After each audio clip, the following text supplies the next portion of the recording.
തുടർച്ചയായി തലയ്ക്കും പിന്നെ തലവർക്കും പല വെറൈറ്റി അപരാധങ്ങൾ പണിക്കൊടുത്ത ശിവ നടിപ്പിൻ നായകൻ സൂര്യക്ക് വേണ്ടി കാട്ടിവെച്ച് പണി ഒരു കാട്ടപരാധാണ് കങ്കുവ. ഒരു കട്ട സൂര്യ ഫാനെ എനിക്ക് ഒരു സൂര്യപടം റോസ്റ്റ് ചെയ്യേണ്ടി വരുന്ന സ്വപ്നത്തിൽ പോലും ഞാൻ വിചാരിച്ചിട്ടില്ല. ആദ്യം തന്നെ അതിന് വഴിയൊരുക്കി തന്ന ശിവണ്ണന് അടിവയറ്റിന് താഴെ നിന്ന് ഒരു പ്രണാമം.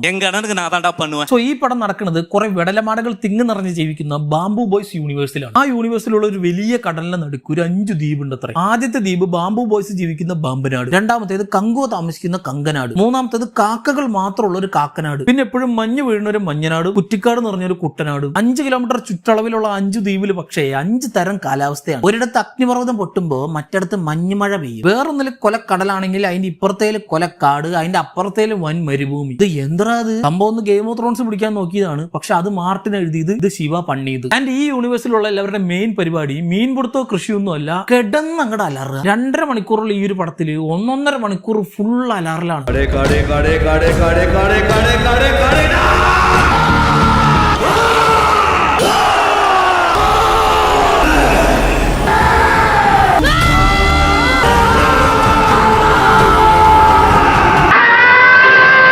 ഈ അലർച്ച മൊത്തം 105 ഡെസിബിളിൽ തിയേറ്ററിൽ ഇരുന്ന് കേട്ട് പലരുടെയും ചെവിക്കുറ്റി അടക്കം അടിച്ചു പോയി എന്നാണ് കേട്ടത്. പണ്ടാനും പക്ഷെ പ്രശ്നത്തല്ലേ, രാവിലെ 4 മണിക്ക് ഫാൻ ഷോയ്ക്ക് പോയവര് ഫസ്റ്റ് സീനിൽ തന്നെ ഈ പടം ഒക്കെയാണെന്ന് മനസ്സിലാക്കി ഒന്നും മയങ്ങാന്ന് വിചാരിക്കുമ്പോണ്ടാ അപ്പ വരും ഈ അലർച്ച. ഒരു പോള കണ്ണടയ്ക്കാൻ വിടാണ്ടുള്ള ടോർച്ചർ.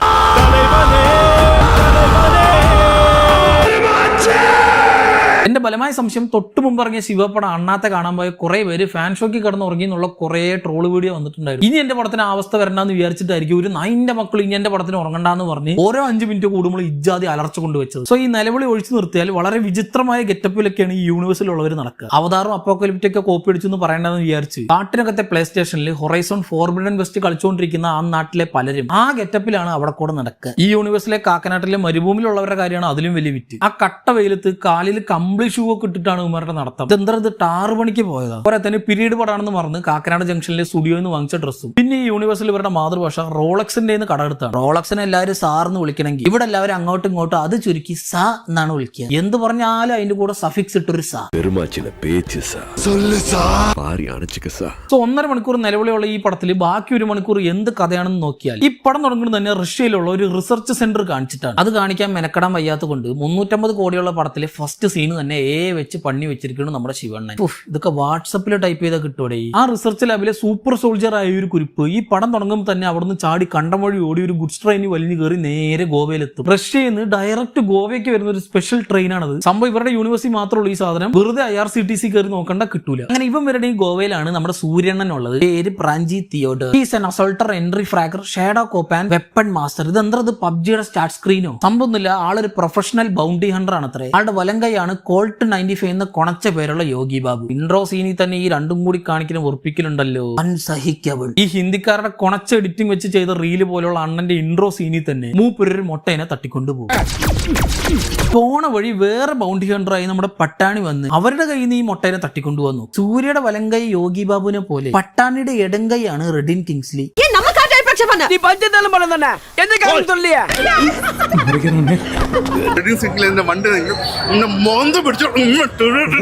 പിന്നെ നിങ്ങൾ ഈ 4 കൂടി ആ നാട്ടിൽ കിടന്ന് കാട്ടുന്ന ഓരോ അപരാധങ്ങളുണ്ടല്ലോ, അതാണ് നാട്ടപരാധം.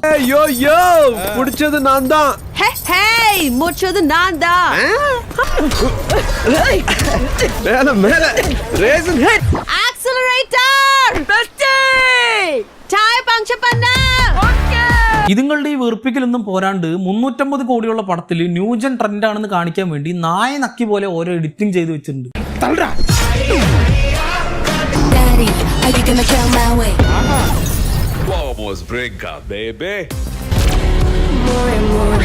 ഈ പടത്തിലെ പട്ടാണി പ്രാഞ്ചി എപ്പോ നോക്കിയാലും അടിയാണ് അത്രേ. അതിന് മെയിൻ കാരണം ഇവര് പണ്ട് ലവേഴ്സ് ആയിരുന്നു, പക്ഷെ ഒരിക്കൽ രണ്ടും കൂടി വെള്ളടിച്ചോണ്ടിരിക്കുന്ന നേരത്ത് അങ്ങോട്ടും ഇങ്ങോട്ടും തല്ലുണ്ടായിട്ട് ബ്രേക്കപ്പ് ആയത്രേ. ശിവേട്ട എന്താ ഇത് ഞങ്ങൾ ചോദിച്ച എന്താ ഇത്? ആൻഡ് ഇവര് ഈ ഫ്ലാഷ് ബാക്ക് കാണിക്കാൻ വേണ്ടിയിട്ടാണ് യോളോ സോങ് അങ്ങോട്ട് ഇടുക. അപ്പൊ ഇത്രയും നേരം നിങ്ങൾ വെറുപ്പിച്ചതാണല്ലോ, ഇനി കുറച്ചു നേരം പട്ടാണി കണ്ടിരിക്കാന്ന് വിചാരിച്ചപ്പോണ്ടാ അതും അവന്മാര് കളർ ഗ്രേഡ് ചെയ്ത് നശിപ്പിച്ച് പണ്ടാറങ്ങാൻ കോൺട്രാസ്റ്റ് കൂട്ടിയിട്ട് നോക്കാൻ പറ്റാത്ത രീതിയിലാക്കി ശവങ്ങള്.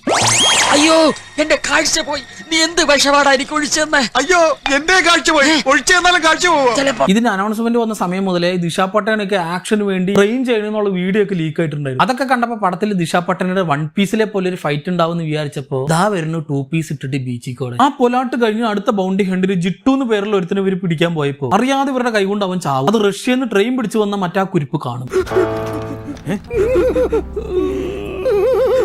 വിശന്നിട്ട് വയ്യ വല്ലതും തിന്നാൻ തരുമെന്ന് ചോദിച്ചാൽ അവനെ പിടിച്ചോണ്ട് ഇവർ അപ്പം തന്നെ KFC കൊണ്ടുപോയി പകുതി ബർഗറും പിച്ചിപ്പറിച്ച് തിന്നുമ്പോഴാണ് ചത്ത ജിട്ടുവിന്റെ ചേട്ടൻ കമ്പൂട്ട വന്ന് അവരെ കൊല്ലാൻ നോക്കുക. ഇത് ആരുടെ അതിനൊക്കെ പേരെഴുതി, ആരുടെ ഇതൊക്കെ ഡയലോഗ് എഴുതി, ആരുടെ. പക്ഷെ അപ്പൊ തന്നെ അവിടേക്ക് പറന്നെത്തിയ റഷ്യക്കാർ കാട്ടുപന്തീനെ വെടിവെച്ച് കൊണ്ടുപോകണ പോലെ ആ കുഞ്ഞിക്കുരിപ്പിനെ തൂക്കിയെടുത്ത് കൊണ്ടുപോകും. ഈ സമയം നേരത്തെ പട്ടാണി വിലങ്ങിട്ട് വെച്ച നമ്മുടെ പ്രാഞ്ചി വിരലൊടിച്ച് അതിൽ നിന്ന് ഊരി അവന്റെ പുറകെ ഓടും. ഈ ഓട്ടത്തിനിടയിലാണ് ഈ പടം നാട്ടപരാധത്തിൽ നിന്നും കാട്ടപരാധത്തിലേക്ക് ട്രാൻസ്ഫോം ആവുക. സോ വർഷം 1070 അവിടെ ബാംബു ബോയ്സിന്റെ യൂണിവേഴ്സ് പിടിച്ചെടുക്കാൻ കുറെ റോമൻ പടയാളികൾ വരും. അവരാദ്യം അവിടുത്തെ കങ്കനാട് കീഴടക്കാൻ വേണ്ടി മൂക്കിൽ കൊമ്പ് വെച്ച സ്പൈ നട്ടീനെ വിട്ട് അന്നാട്ടിൽ ഒരു 100 പേരെ ചതിച്ചു കൊന്നിട്ട് ഇറച്ചിക്കടയിൽ ഇറച്ചി വിട്ടത് പോലെ അതുങ്ങളെല്ലാം കയ്യും വെട്ടി റോമാക്കാർക്ക് കൊടുത്ത് പൈസ വാങ്ങും. മൂപ്പര് ഇതേ ഒരു തൊഴിലാക്കിയിട്ട് അടുത്ത് 100 പേരെ പിന്നെയും കൊല്ലാൻ കൊണ്ടുപോയപ്പോഴാണ് നമ്മുടെ കങ്കണ്ണനും ബാംബു ബോയ്സും വന്ന് നാക്ക് വെച്ച് ഡാൻസ് കളിച്ച അവന്മാരൊക്കെ നിലവിളിച്ച് കൊല്ലുക.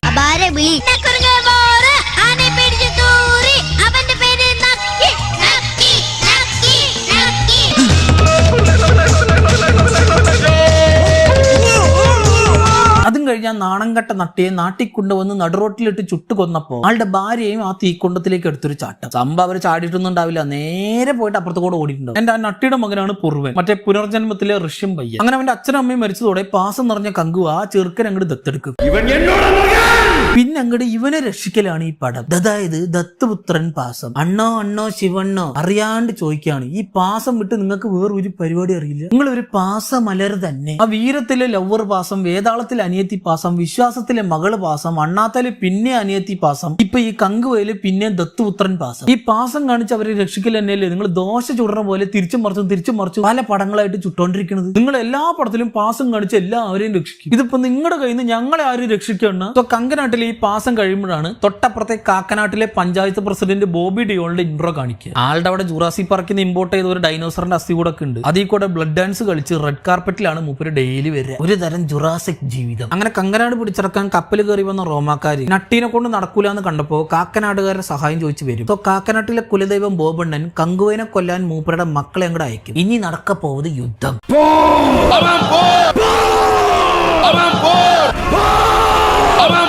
അങ്ങനെ യുദ്ധം തുടങ്ങാറായി എന്ന് കണ്ടപ്പോ കങ്കണ്ടൻ 4 വരി ഇട്ട ബുക്കിൽ 101 വട്ടം എഴുതി കാണാപ്പാടം പഠിച്ച നാടക ഡയലോഗ് മുഴുവൻ അടിച്ച് ആ നാട്ടുകാരെ മുഴുവൻ കയ്യിലെടുക്കും.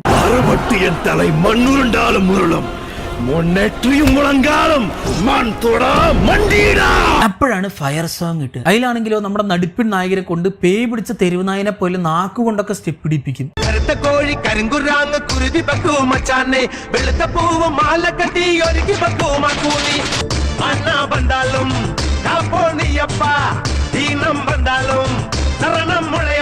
ഡേ ശിവ എന്നടാ പണി വെച്ചിരിക്കേ.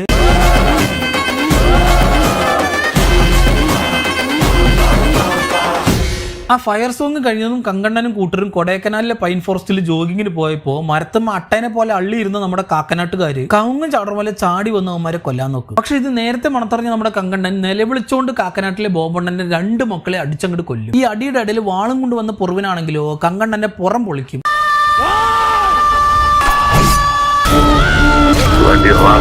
ഒരു കയ്യബദ്ധം നാറ്റുകരുത്.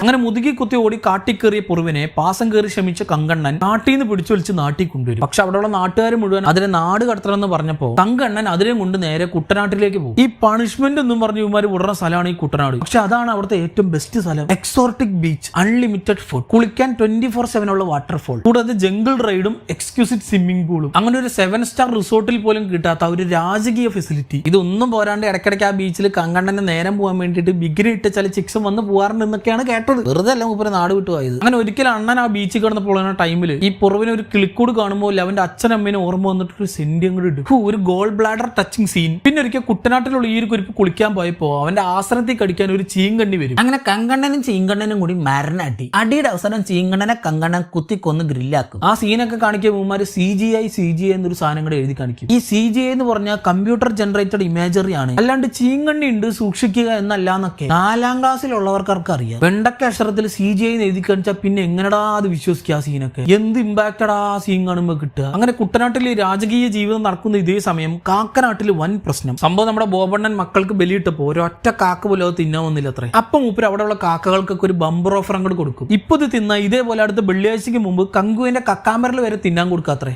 കാക്കയ്ക്ക് എന്ത് കങ്കുവ? സോ അങ്ങനെ കാക്കയുടെ തലയത്തൊട്ട് പ്രതിജ്ഞ ചെയ്ത് കലി കയറിയ കാക്കനാട്ടിലെ പ്രസിഡന്റ് ബോബണ്ണൻ കങ്കുവിനെ കൊല്ലാൻ തന്റെ അടുത്ത മോനെ വിടും. ലെവനാണെങ്കിലോ നേരെ മണാലി വിട്ട് അവിടെ മഞ്ഞ് വരാൻ പോയ കുറെ പെമ്പിള്ളേരെ പിടിച്ചു വെക്കും. ഈ വിവേകത്തിൽ മോഴ്സ് വെച്ച് കാജൽ തലയ്ക്ക് ലൊക്കേഷൻ അയച്ചു കൊടുക്കണ പോലെ വാട്സപ്പ് ഇല്ലാത്ത നാടായത് കൊണ്ട് വിസിലടിച്ച് ഈ വിവരം ഇതുങ്ങൾ കങ്കുവയ്ക്ക് പാസ് ചെയ്യും. ഇത് കേട്ട 5 മൈൽ അപ്പുറത്തുള്ള മൂപ്പരാണെങ്കിലോ ബീച്ചിൽ പൊളയാൻ പട്ടാണി വന്നിട്ടുണ്ട്, അതുകൊണ്ട് ഇപ്പൊ വരാൻ മനസ്സില്ല എന്ന് പറഞ്ഞു ഒരു ഊക്ക് മെസ്സേജ് തിരിച്ചങ്ങട് അയക്കും. അങ്ങനെ കങ്കണ്ണൻ ഊക്കി വിട്ടു എന്ന് മനസ്സിലായ പെണ്ണുങ്ങൾ ഒരു നിവൃത്തിയില്ലാന്ന് കണ്ടപ്പോ സ്വയം അവന്മാരൊക്കെ കുത്തിക്കൊന്ന് മാസ് കാണിക്കും. സ്ത്രീ ശാക്തീകരണമാണ് ഇത്രേ. അങ്ങനെ തന്റെ അവസാനത്തെ മോനും മരിച്ചതോടെ കങ്കണ്ണന്റെ അച്ഛനെയും കൊന്ന് താനോസിനെ പോലെ fine I will do it myself എന്നൊക്കെ പറഞ്ഞ് ബോബണ്ണൻ നേരെ യുദ്ധത്തിന് ഇറങ്ങും. എന്നാ പിന്നെ നിങ്ങൾക്ക് ആദ്യം തന്നെ ഇത് ചെയ്താൽ പോരായിരുന്നു.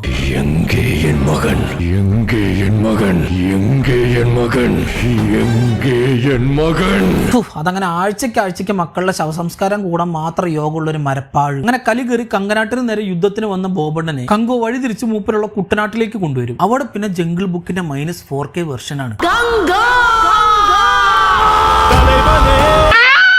ഈ കൊല്ലാൻ വന്നവന്മാരെ മുഴുവൻ മൂപ്പര് തീ വിട്ട് തേളിന് വിട്ട് ഉരുള് പൊട്ടിച്ചൊക്കെ കൊല്ലും.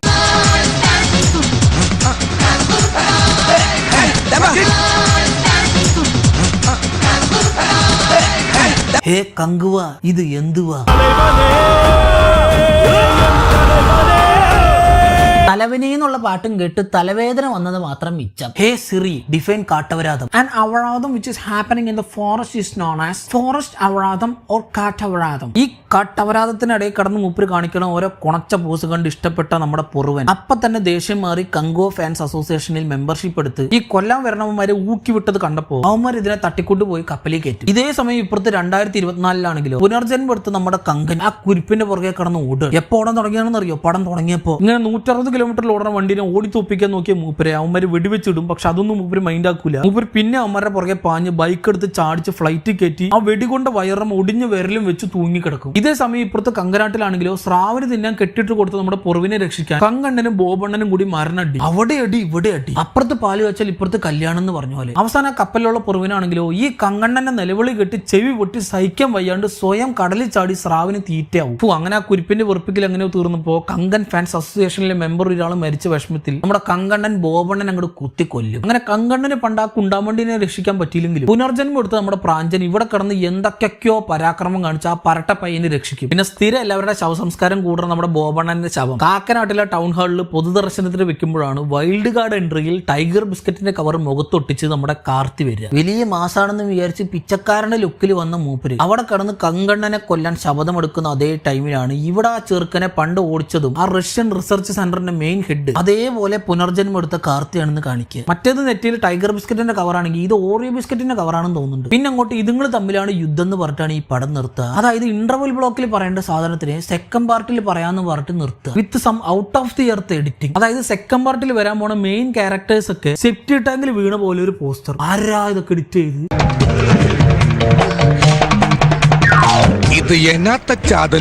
ഈ കൊണച്ച പടം അലർച്ച കാരണം കേട്ടോണ്ടിരിക്കാൻ കൂടി പറ്റില്ല എന്ന് മാത്രല്ല, അതിലും വലിയ കൊണച്ച 3D കാരണം കണ്ടോണ്ട് പോലും ഇരിക്കാൻ പറ്റില്ല. 3D എന്നും പറഞ്ഞ് മുഖത്ത് ജംസ് വാരിയിടുക, പാമ്പിന് വിട്ട് കടിപ്പിക്കുക, ഇതൊക്കെയാണ് ഇവരുടെ മെയിൻ പരിപാടി. പണ്ട് ഹിറ്റ്ലർ പോലെ ആൾക്കാരെ വെളുപ്പംകാലത്ത് പിടിച്ചെടുത്ത് ഇജാതി ടോർച്ചർ ചെയ്തിട്ടുണ്ടാവില്ല. എന്റെ ഇറങ്ങണതിന് മുമ്പേ എല്ലാവരും പൊട്ടുന്ന് വിചാരിച്ചൊരു പടമാണ്. അതുകൊണ്ട് പൊത്തിയിട്ടിരുന്നാൽ മതിയായിരുന്നു. അത് വിട്ടിട്ട് എല്ലാം കൂടി കൊടുത്തൊരു ഹൈപ്പ് ഉണ്ട്. അതാണ് പ്രശ്നം. டிசம்பர் மாதம் எந்த டேட்னு அனௌன்ஸ் பண்றோம். இதே பாஸோட இங்க சக்சஸ் மீட் நடக்கும். பேன் இந்தியா ரெக்கார்டோட இங்க சக்சஸ் மீட் எல்லா வேர்ல்டு வைடு இருக்கிற எல்லா டிஸ்ட்ரிபியூட்டர்ஸையும் கூப்பிட்டு இங்க நடக்கும். 500 பண்ணுதோ 700 பண்ணுதோ 1000 பண்ணுதோமா ஜிஎஸ்டி சலான் வந்து நான் ட்வீட் பண்ணி விட சொல்லிடுறேன். எல்லாருடைய கேள்வி என்னவா இருந்துச்சுன்னா இன்னொரு 4 படம் பண்ணிருக்கலாமே சூர்யா சார். அந்த 4 படத்தோட மொத்த கிராஸும் இந்த ஒரு படம் பண்ணுங்கிறது என்னுடைய நம்பிக்கை. 1000 crore எதிர்பார்க்கலாம். நான் 2000 crore எதிர்பார்த்துட்டு இருக்கேன், நீங்க என்ன 1000 crore அப்செட் பண்றீங்க? ஐயோ, എന്തായാലും ഈ പടത്തോട് കൂടി ഇനി ഇങ്ങനെ ഇറങ്ങുന്ന എല്ലാ പടത്തിലും ഇതുപോലെ ഒരു എക്സ്ട്രാ സ്റ്റാറ്റ്യൂട്ടറി വാണിംഗ് കൂടി കൊടുത്താൽ നന്നായിരിക്കും. Over hype is injuries to health, over hype kills. മലയാളത്തിൽ അമിത പ്രതീക്ഷ ആപത്ത് പൊത്തിയിട്ടിരി മൈരോളെ. ഈ പടത്തിൽ സൂര്യ കടന്ന് കഷ്ടപ്പെട്ടിട്ടുണ്ട്, അതൊക്കെ okay. But hard work doesn't matter until the output is good. അതുകൊണ്ട് ഏത് ജ്യോതിക വന്ന് നിലവിളിച്ച് കരഞ്ഞു പറഞ്ഞിട്ട് കാര്യമില്ല, പടം നല്ല അല്ലെങ്കിൽ പൊട്ടും. സോ അണ്ണന്റെ കരിയറിലെ ഏറ്റവും വലിയ ഹൈപ്പോടെ പുറത്തിറങ്ങിയ കങ്കുവ അങ്ങനെ സൂര്യയുടെ കരിയറിലെ ഏറ്റവും വലിയ കാട്ടവരാതവും ശിവണ്ണന്റെ കരിയറിലെ മറ്റൊരു മലങ്കൾട്ടുമായി മാറി. ഇതൊക്കെ എന്ത്? മൂപ്പർക്ക് പിന്നെ അതൊരു പുത്രി ഇല്ലാത്തതുകൊണ്ട് കുഴപ്പമില്ല. பார்ட் 2க்கு எனக்கு தெரிஞ்சு யாரும் வர மாட்டாங்க. அவ்வளவு நம்பிக்கையா இருக்கீங்க கங்கா? இல்ல 100% நம்பிக்கை. பார்ட் 1க்கு தெரியாம யாராவது வர கூட வாய்ப்பு இருக்கு. அப்ப புரியல, இப்ப புரியுது.